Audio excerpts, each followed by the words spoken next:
এখনকার সময়ে সে সবচেয়ে বেশি শক্তিশালী যার নেটওয়ার্ক যত বড়। এটা খুবই গুরুত্বপূর্ণ। এই নেটওয়ার্কের কারণে একটা মানুষের অনেক রকমের সুযোগ সুবিধা, অনেক রকমের সম্ভাবনা তৈরি হয় এবং এই ভাবনা থেকেই আসলে আমরা যখন নিজের বলার মতো একটা গল্প ফাউন্ডেশন তৈরি করি, এই মাথার মধ্যে এই ভাবনাটাও ছিল যে সারা দেশের মানুষগুলোকে বেছে বেছে এক করে দেয়া।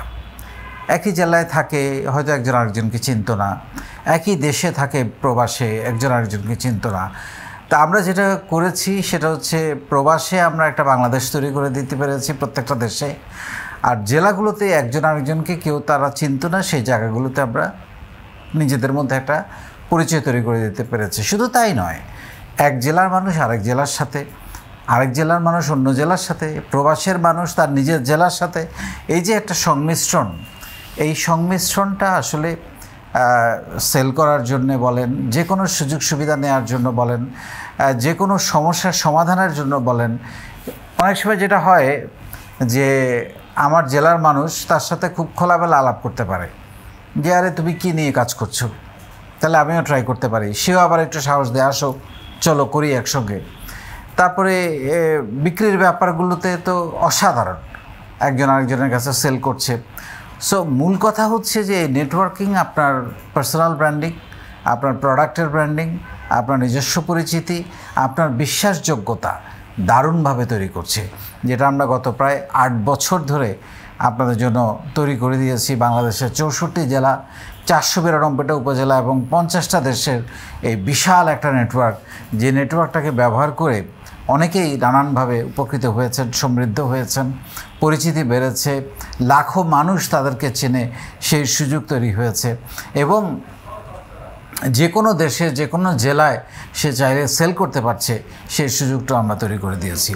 সো আমরা আজকে ইউটিভি লাইভের মাধ্যমে আমরা চেষ্টা করি সেই নেটওয়ার্ক ব্যবহার করে যারা এরই মধ্যে আমাদের এখান থেকে প্রশিক্ষণ নিয়ে উদ্যোক্তা হয়েছেন বা ব্যবসা করছেন, তারা আসলে কতটা ঘুরে দাঁড়িয়েছেন, কতটা পরিবর্তন হয়েছেন, কতটা শিখেছেন, সেগুলোর ইম্প্যাক্টগুলো, রিয়েল লাইফ স্টোরিগুলো তুলে ধরার জন্যই এই আয়োজন। আজকের আয়োজনে আমাদের সঙ্গে দুজন অতিথিকে আমরা আমন্ত্রণ জানিয়েছি এবং লাকিলি কাকতালীয়ভাবে দুজনেই আজকে ময়মনসিংহ থেকে এসেছেন এবং একজন হচ্ছেন আমাদের সালমা মেহের। তিনি তার একটা কথায় আমাকে বলেছেন যে এই ফাউন্ডেশন তাকে দু চোখ ভরে স্বপ্ন দেখতে শিখিয়েছে। এক্স্যাক্টলি তাই, আমরা সেই কাজটাই করে যাচ্ছি। আমরা শুধু স্বপ্ন দেখাচ্ছি না, আমরা স্বপ্নটা কীভাবে বাস্তবায়ন করতে হয় সেটাও আমরা শিখিয়ে যাচ্ছি। মেহেরের মুখ থেকেই তার গল্প শুনবো। 7,000 টাকা দিয়ে শুরু করেছিলেন, এখন মাসে প্রায় 1.5 লক্ষ টাকা সেল করেন। এই গল্পগুলো বলার একটা বড় উদ্দেশ্য হচ্ছে তাদেরকে যেমন প্রমোট করা, তাদেরকে সারা বাংলাদেশের, সারা পৃথিবীর সাথে পরিচয় করিয়ে দেওয়া, যাতে করে আগামী দিনগুলোতে তাদের সেল আরও বেড়ে যায়। আর দ্বিতীয় যেটা, সেটা হচ্ছে যে আপনারা যারা দেখছেন তাদের মধ্যে একটা ভাবনা তৈরি করা যে এই মানুষগুলোর গল্প কোনো না কোনোভাবে আপনাকে অনুপ্রাণিত করতে পারে কিনা। চলুন তাদের সাথে আলাপ করি। মেহের এবং তোফায়েল দুজনকে স্বাগত জানাচ্ছি। মেহের, আপনার কাছে আসতে চাই, কীভাবে লাখ টাকা সেলের স্বপ্ন পূরণ হলো একটু যদি বলেন। আপনি বলছিলেন বিভিন্ন দোকানে দোকানে গিয়ে আপনি আপনার প্রোডাক্ট দেওয়া শুরু করেন, তারপর অনলাইনে কেমন সেল হয় আপনার? জি স্যার, এখন আলহামদুলিল্লাহ, মানে আমি তো প্রথমে অনলাইন তো হঠাৎ করে হয়ে যায় না, তো আমি দোকানে দোকানে যখন ওনাদেরকে স্যাম্পল দেখিয়েছি, ওনারা তো আলহামদুলিল্লাহ, তখন যেহেতু আমি নিজের বলার মতো গল্প প্ল্যাটফর্মে আছি, তো আমার চিন্তা হচ্ছে এখানেও চলবে এটা। তো আমি এখানে প্রত্যেক জেলাতে জেলাতে ক্লাস করি, ঠিক আছে, তো ওইখানে পণ্য প্রদর্শনী করি, ওইখানেও আলহামদুলিল্লাহ অনেক বেশি মানে চলে। পণ্য প্রদর্শনী, সেশন চর্চা ক্লাসের পণ্য প্রদর্শনী আপনাকে অনেক সুযোগ তৈরি করে হ্যাঁ, মানে এটা আসলে অনেক বেশি সুযোগ তৈরি করে দিচ্ছে পণ্য, কারণ একজন পণ্যটা না দেখলে তো সে আমার কাছ থেকে কিনবে না। সেজন্য ওই যে পণ্য প্রদর্শনী, এটা আমার জন্য অনেক বেশি কাজ করেছে আর কি ওইটা। তো আসলে স্যার, আমি একটা জিনিস বুঝতে পেরেছি যে আমি যে দু চোখ ভরা স্বপ্ন দেখতাম একসময়, সেটা মনে হয় আমার আল্লাহ রহমতে মানে এই প্ল্যাটফর্মে আসে আমার বাস্তবে রূপ নিচ্ছে, সেটা হয়তো বা আরও সামনে আরও বেশি ভালো কিছু হবে ইনশাল্লাহ, আশা করি। আমি আপনার গল্প থেকে মানে অন্যদের জানার জন্য যে পরামর্শটা আপনি দিতে পারেন সেটা হলো, আপনি চাকরির স্বপ্ন দেখেছিলেন। জি স্যার। চাকরি তো করা হলো না, বিয়ে করার পরে নানান প্রতিকূলতায়। আমি এটাকে পজিটিভভাবেই দেখতে চাই, কারণ সব কিছু সবসময় ভাববেন ভালোর জন্য হয়। আজকে তাহলে আপনি একজন উদ্যোক্তা হইতে পারতেন না। তারপরে আপনি হতাশ ছিলেন চাকরি না করতে পারার কারণে, তারপরে ঘরের বাইরে যাওয়ার একটা প্রতিবন্ধকতা ছিল, জামাই রাজি ছিল না, পরিবেশ আমাদেরকে সাপোর্ট করে না, পর্দা করার একটা ব্যাপার থাকে। সব কিছু মিলিয়ে আজকে আপনি লাখ টাকা সেল করছেন সব বাধাকে অতিক্রম করে। আপনার মতো মেয়েদের জন্য আপনার পরামর্শ কী হবে, যারা আপনার মতো এরকম বাধাপ্রাপ্ত হন? আমার পরামর্শ থাকবে, আমার মতো যারা মানে বাধাপ্রাপ্ত হয়, যে এডুকেটেড তারপরেও কিছু বাহিরে করতে পারছে না, আমাদের উচিত যে আমরা নিজের বলার মতো ফাউন্ডেশনে যুক্ত হয়ে সেশন ক্লাসগুলো কমপ্লিট করে এখানে মানে লেগে থাকা। কারণ এখানে তো আমার বাহিরে যাওয়া লাগছে না, সব আমার ঘর থেকে হয়ে যাচ্ছে।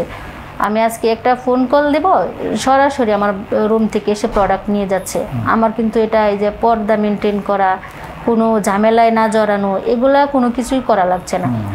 সুতরাং আমি বলবো সব আপু এবং ভাইয়াদের, বিশেষ করে আপুদের, কারণ ওনাদেরই তো এত বেশি নিয়মকানুন মানতে হয়, যেন চাকরির পিছনে না ছুটে ওনারা উদ্যোক্তা হওয়ার চিন্তা করুন। কারণ উদ্যোক্তা হলে আজকে আমি একটা চাকরি করলে হয়তো কত স্যালারি পেতাম, 20,000, 22,000, 25,000, মানে মিডিয়াম যে চাকরিগুলো হয় এর উপরে তো নয়, হয়তো 30,000। কিন্তু উদ্যোক্তা হলে আমি কি করতে পারবো, আমি এখানে 1 লাখ, 2 লাখ, 3 লাখ, মানে আরও বেশি করতে পারবো, আর্ন করতে পারবো। এক কথায়, দুই কথায় হচ্ছে নিজে আমি আরেকজনের জায়গা তৈরি করে দিতে পারবো।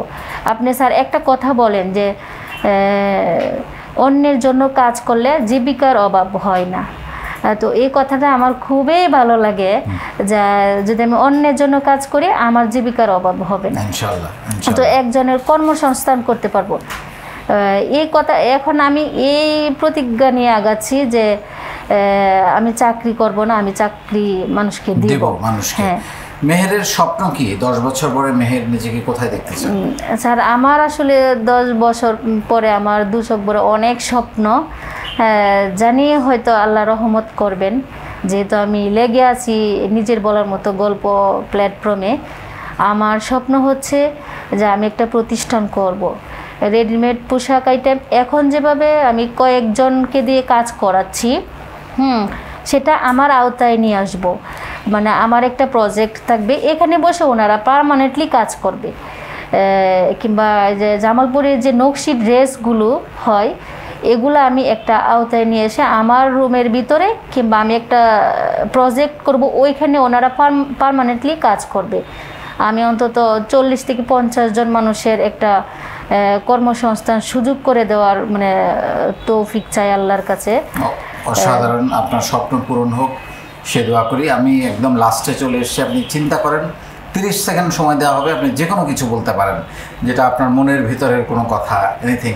আমার একটা স্বপ্ন, ওই যে গ্রামের যে অসহায় মেয়েরা আছে ওনাদেরকে আমি যে কোনো একটা কিছু নিজে যাতে কিছু করে সেইটার একটা ব্যবস্থা করতে চাই। ওনারা যাতে নিজেদের অর্থনৈতিকভাবে স্বাবলম্বী হয়, সেটা আমার অনেক স্বপ্ন।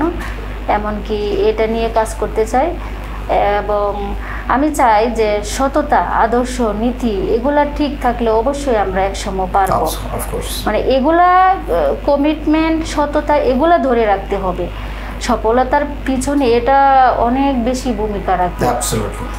মানে প্রতারণা করা যাবে না কারোর সাথে। এক কথা হচ্ছে প্রতারণা করা যাবে না, নিজেকে স্টিল এবং সততা এগুলা ঠিক রাখতে হবে। চাকরির পিছনে আমরা না ছুটে আমরা উদ্যোক্তা হই, ঠিক। নিজেকে এগিয়ে নিয়ে যাই, আরো 10 জনের জায়গা তৈরি করে দিই। Absolutely, absolutely, thank you. Thank you sir. শুনলেন দুজনের গল্প, আমার তো খুবই ভালো লেগেছে এবং দুজনেরই একই চিন্তা যে চাকরি কেন। ডেফিনেটলি যারা চাকরি পান তারা চাকরি করবেন, কিন্তু একটা মানুষ চাইলে যে আরও বড় কিছু করতে পারে সেই জন্য আপনাকে আসলে উদ্যোক্তা হতে হবে, ব্যবসা করতে হবে, কর্মসংস্থান তৈরি করতে হবে। আপনার মধ্যে সেই প্রতিভা আছে, যেটা আমি সবসময় বলি যে চাকরি করব না চাকরি দেব, এই প্রতিভা আপনার মধ্যে আছে। সেই জন্যে আমার মনে হয় আজকের গল্প থেকে আমরা অনেক কিছু নিতে পারি। এখানে একজন তোফায়েল, তিনি হেরে গিয়েছিলেন, পড়ে গিয়েছিলেন, অনেক লস করেছেন, আবার কিন্তু ঘুরে দাঁড়িয়েছেন, আজকে অনেক বড় রকমের স্বপ্ন দেখছেন। এবং একই সঙ্গে মেহের নানান প্রতিকূলতায় চাকরি করার স্বপ্ন ছিল, সেটা ব্যর্থ হওয়ার পরে তিনি থেমে থাকেন নাই। এই নিজের বলার মতো একটা গল্প ফাউন্ডেশনে যুক্ত হয়ে তার স্বপ্ন দেখা শুরু হয়েছে, তার সাহস তৈরি হয়েছে এবং দুজনেই বলছিলেন যে লেগে থাকাটা শিখেছেন। এই লেগে থাকাই ওনাদেরকে আজকের জায়গায় এনে দিয়েছে এবং আরও অনেক বেশি এগিয়ে যাবেন আগামী দিনগুলোতে। আবারও যে কথাটাগুলো বলতে চাই, ওনাদের গল্প আপনাদের মধ্যে ভাবনা তৈরি করা আমার একটা বড় উদ্দেশ্য এবং এই ভাবনা থেকে আপনি ডেফিনেটলি কোনো না কোনো সাহস পাবেন, শুরু করতে পারবেন এবং শুরু করতে হলে শুরু করার পর ডেফিনেটলি আপনাকে লেগে থাকতে হবে সফলতার জন্য। অনেক ভালো থাকবেন। আসসালামু আলাইকুম।